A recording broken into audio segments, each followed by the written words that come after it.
Hey there, LinkedIn. This is Janice Thornton with JT Fitness and Golf, your online personal trainer.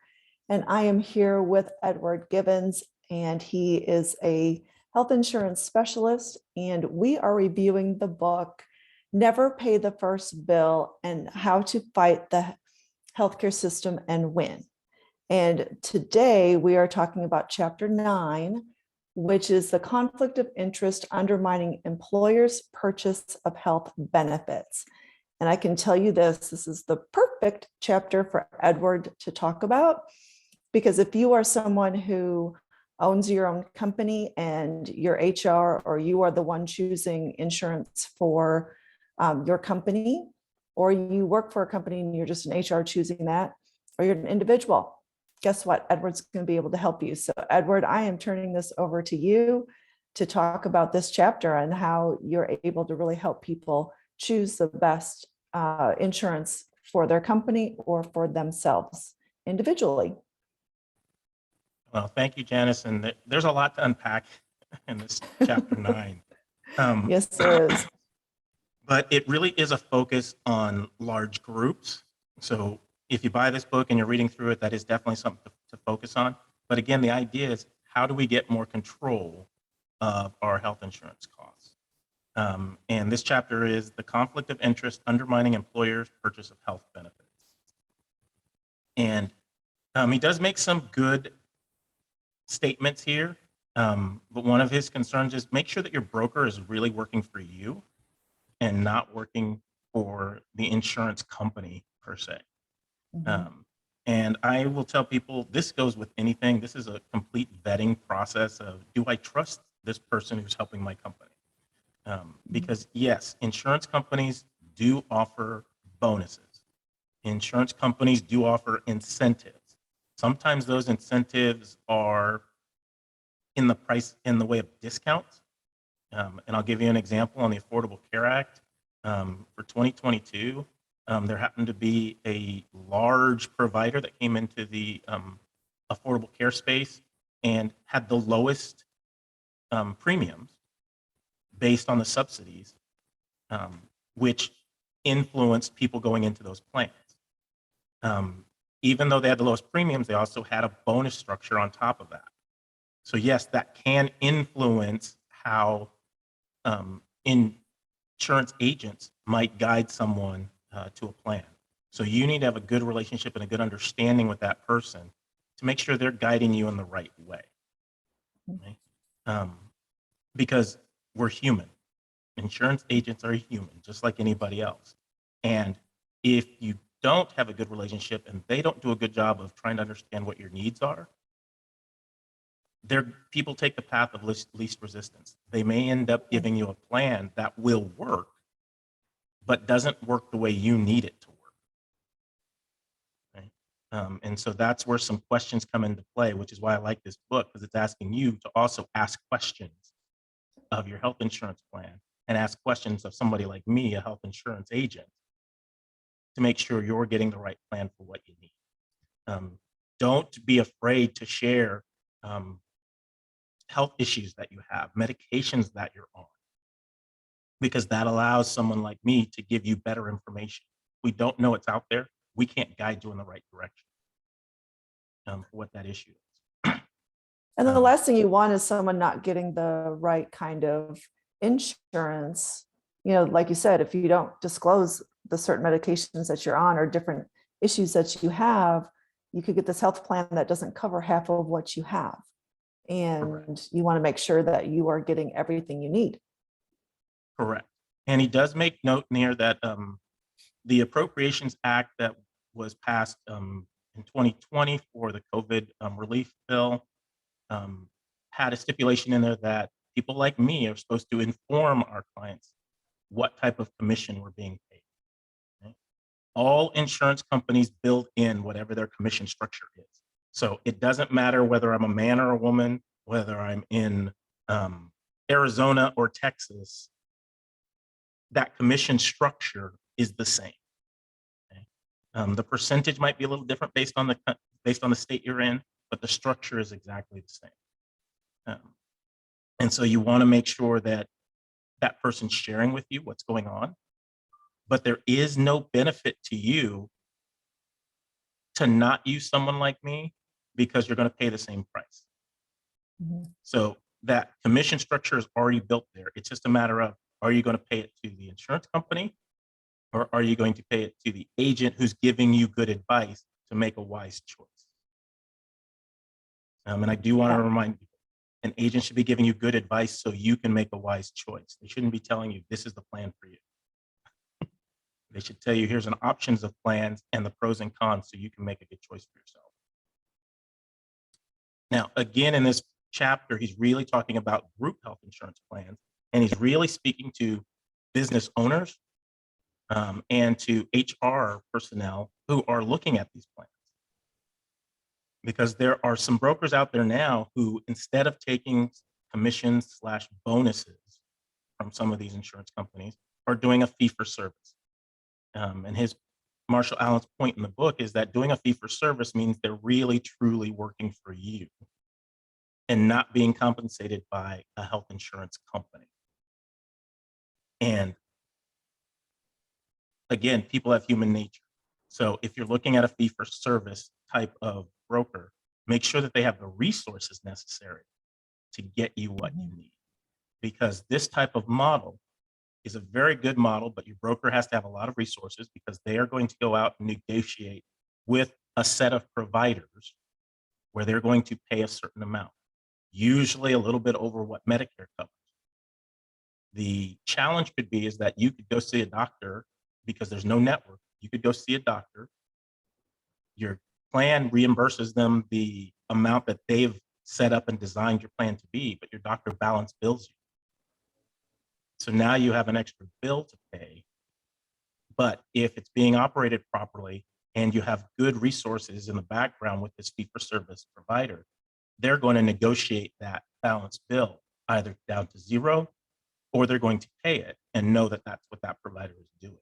So you may choose somebody different in the future. There are a couple of examples in here that I will admit kind of stuck in my craw a little bit, because at first he's talking about this being basically how bad insurance agents can be because they're going to be influenced by the fact that they're getting compensated through commissions by insurance companies. And they call it a classic conflict of interest. Well, Janice, you and I both have done pharmaceutical sales. Yes. And we both have experience with brand name drugs. Mhm.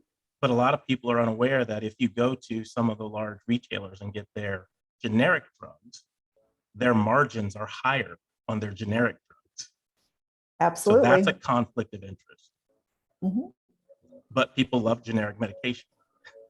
Right. They just think they're Because- getting a cheaper price because it's generic. Correct. But the provider or whoever is selling it is making a higher margin. Mhm. Yes, it's So- crazy. I want people to think through that before they just assume that their insurance broker is not working for them. Yeah. Their insurance broker may be going on a trip that was provided by an insurance company. And the other things that people sometimes don't understand is brokers may have a go-to plan because they know if there's an issue, they can call that plan. Somebody will respond to them. Somebody will answer their questions, and somebody will help their clients get the resolution to their problem. While there are other plans out there, when you call, you may not even be speaking to somebody in the United States, and you may not get your problem resolved. And so that may be another reason why a broker may choose to not go with one company, even though they have a lower price, than to go with another company.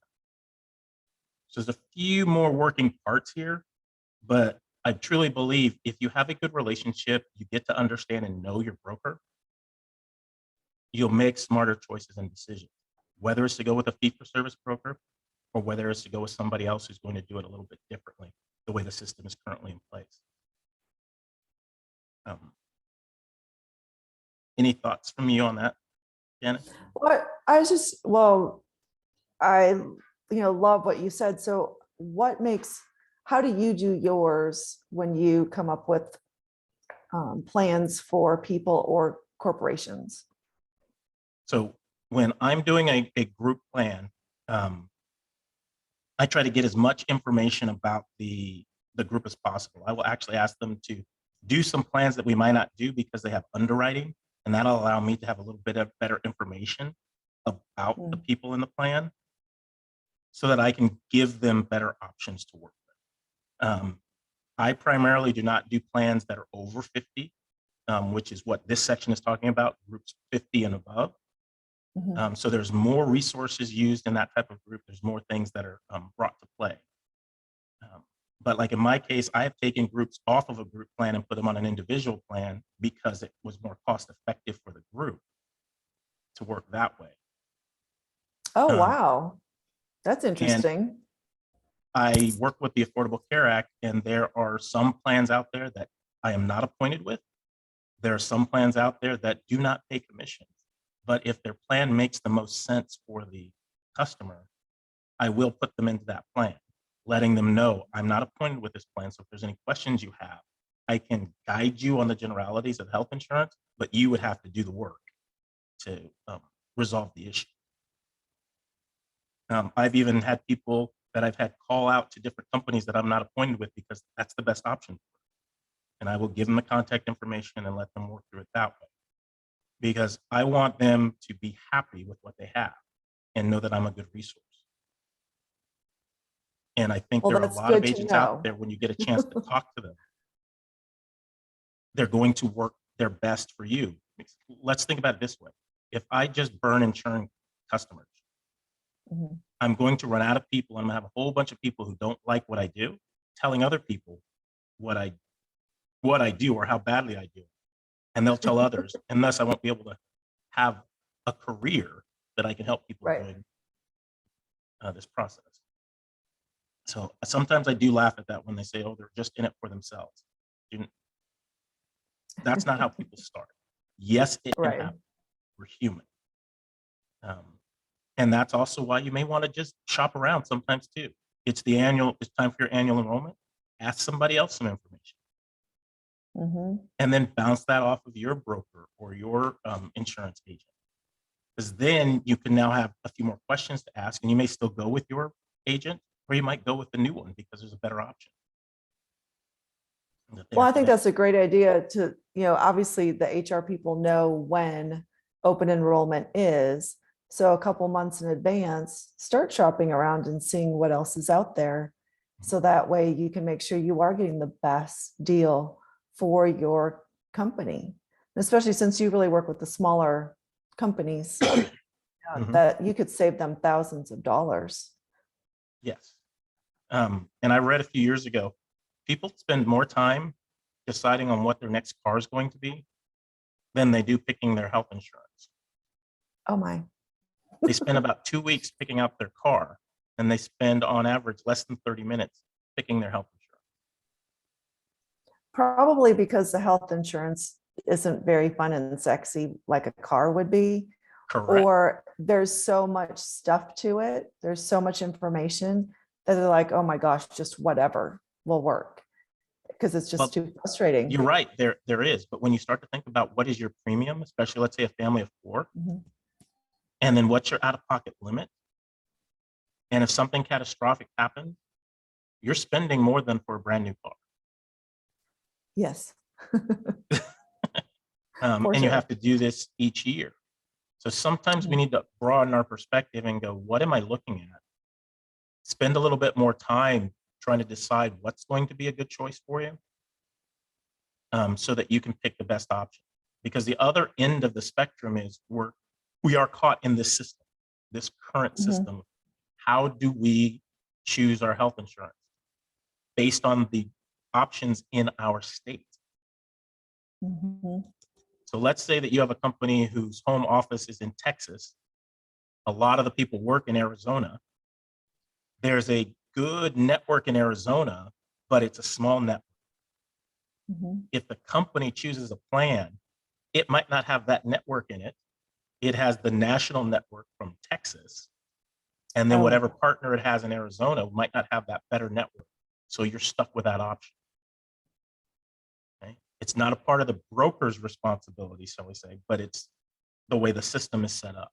So if we have a good understanding of how our brokers can help us, we can navigate the system to the best of our ability given the situation we're in. Well, you're a wealth of information for people, for sure. Mm. And so if you are up there with a small business, and again, you go from, what's your business size that you go up to, about 50 To up to employees? 50 employees. Okay. Once you get over 51, there are a couple of different things you have to do. There's a couple of different ways that the insurance companies put those things together. But Okay. there are some good options out there, some good plans that people might not be aware of Okay. that can actually save them money. Or some small groups that may be 2, 5, 10 people who need a specific provider. As an example, like a Mayo Clinic or a Mhm. Cleveland Clinic. And they may not be able to get that on the Affordable Care Act. But if they make a small group, they may be able to find a plan where they can have that particular facility in network, and thus their employees have access to it. But you do have to ask questions. You do have to share some information so we can find the best options. Well, good. So anyone with a small business out there, 50 people and under, call Edward, because he will be able to help you with your insurance. For And if you sure. have over that, I have got some good referrals to people who will do fee service Yeah. or not. Yes. For it. Yes. That's another good thing to know about resources. Like Janice and I know each other. It's having resources that if I can't do it, I can guide you to somebody who can do it. Mhm. And we do have a new group of guys who can definitely help those larger companies as well. Yes, we do. Well, is there anything else you'd like to add for this chapter? No, just remember to, people are people, talk to your advisor, share as much information as possible, and, go with your gut. If it doesn't feel right, it doesn't feel right. So choose somebody else. There's no problem. Awesome. Well, thank you, Edward. This was excellent. And everyone, we will see you for chapter 10 next week. So everyone have a great day. Have a great day, everybody.